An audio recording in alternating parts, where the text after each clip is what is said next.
Morgantown, West Virginia, site of Geo Woodstock 21, and now they've parlayed that into an entirely new mega called CacheMore.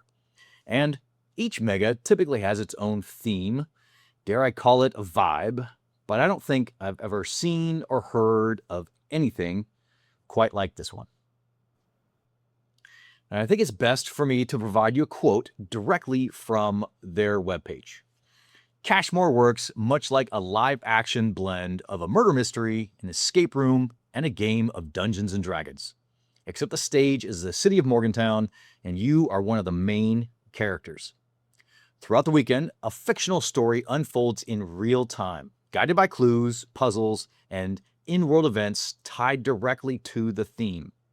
To move the story forward, you'll need to find caches, complete adventure labs, attend scheduled events, trade information, and collaborate with other geocachers. No single person holds all the answers. Progress depends on teamwork, shared discoveries, and smart problem solving. As new chapters of the story unlock, your actions influence what you learn next, creating an immersive experience where the line between gameplay and narrative blurs, and the only way to uncover the full story is to play your part. I mean, what? That sounds amazing. Now, CacheMore is focused on puzzles, obviously, but if you're playing EarthCache Bingo, perhaps you'll make time for some of the equally amazing EarthCaches that they have in and around Morgantown. And in this video, I'll let you know which EarthCaches within an hour of the mega I think match up with various bingo spaces. And if EarthCache Bingo is new to you, I've left a link in the description that explains the challenge from the start. Starting at ground zero for the mega, as of 8 June, it turns out there are an amazing 54 EarthCaches within an hour's drive, which is actually the most I've had to analyze before for a video like this. Now, I always say this, but be on the lookout. Sometimes EarthCaches get published before the start of a mega, and we've still got about 2 weeks, so this number could change. Now, as I've done with all the other megas, I look at a variety of things for all of the EarthCaches. What lessons or subjects they touch on, anything special about their location, their attributes, stuff like that. And then compare everything with the criteria for finding specific blocks. Now, don't forget that an EarthCache can meet the criteria for more than one block. But you also need to remember that the blocks don't stack. You can only apply a single EarthCache towards a single block. So if an EarthCache on granite is in a park and was created this year, that find can only apply to one of those blocks. So now that I've reminded you of that, let's take a look at the various block categories.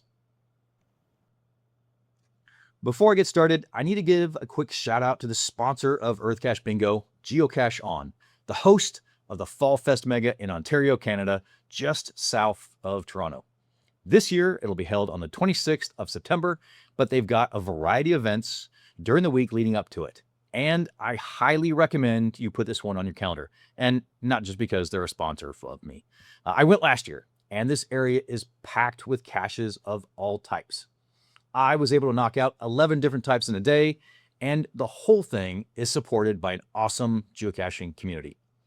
And if you're into EarthCaches, you can spend your entire visit just finding those and still would have to come back for more. There's that many out there. This year, though, they want you to saddle up for a good ride because the theme is Stampede Week. You're going to celebrate everything from the Wild Wild West with Max the Moose and his Canadian friends for your chance to take home over $7,000 in prizes and giveaways. There'll be roping lessons, line dancing, and even if you went last year, there will be a ton of new caches. And of course, while I'm on the subject of thanking folks, I would be remiss if I didn't thank the organizers of CacheMore as well for graciously allowing me to use their logo. Okay, let's talk about those Morgantown EarthCaches. We'll start, as we always do, with the topic category. And around this mega, you can find 9 out of the 10 categories. We're only missing one. I found 46 based on rocks and minerals, 6 on sand and soil, 13 on the water cycle, 6 on economic geology, 13 landforms, 16 geohazards, 6 on volcanism, 1 on glaciers, and 7 historic earth caches.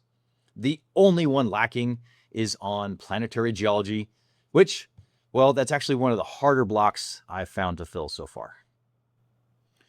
Okay, of the 5 location-based blocks, now some of these blocks can be kind of hard for me to analyze, but it looks like you can find 3 out of the 5.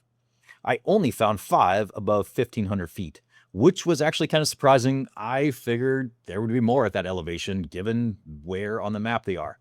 But there are 26 within an urban area and 35 within a state or local park. Now, I'm not saying that there are none that fit the criteria for the national park block. All I'm saying is that they're hard for me to find. You do, of course, have the New River Gorge National Park about 3 hours away, so you can always fulfill them there as well. And that 5th block is always one that I can't help with. Obviously, there's no way for me to know if you're outside of your home state. For the time-based blocks, now as I said before, you should definitely keep a lookout for any new earth caches created in support of the event. So far, though, they do have 2 placed in 2026 so far. And of course, if you find any earth caches while at the Mega, all of those can help you reach the any 12 during 2026 block. Now, attribute-based earth caches, of the 3 blocks, right now, 2 are available. I found 12 that have a difficulty or terrain rating at a 3.5 or higher, and I found 3 that have 100 or more favor points. I did not find any lonely caches, but I'm not overly surprised at this because they held geoid stock there last year. Now the channel-based blocks. All right, using the EarthCacher pass form, that of course can be done anywhere.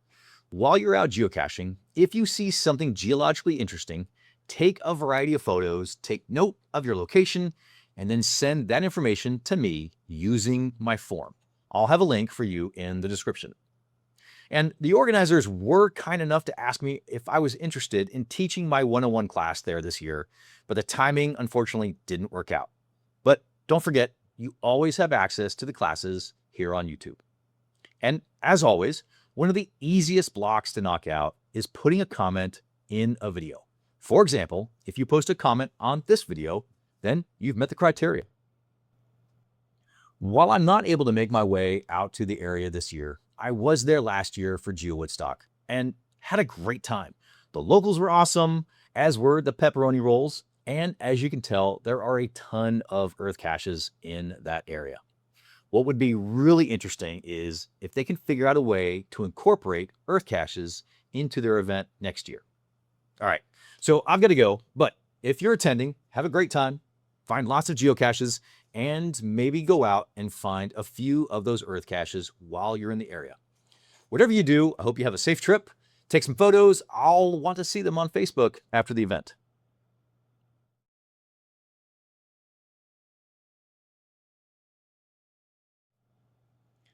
All right. Now, very few people watch videos all the way to the end. So if you have, I think you're entitled to something I've done for every video like this. It's an easy spreadsheet listing all 54 earth caches and which blocks they qualify for. So I'm going to put it in a folder, but to access the folder, you'll need the link. Now I'm going to put the link in the description, but there's a catch. The link that I'm going to put in the description won't work until you change one of the digits in the URL. So listen up. Right after the word folders and / is an X. Change that to the number 1, and then it should work for you. And if you've accessed the drive before for another mega, then you're all set. It's the same spreadsheet. Again, I hope you have a great time, that you find many earth caches, and that your bingo card gets filled entirely this year.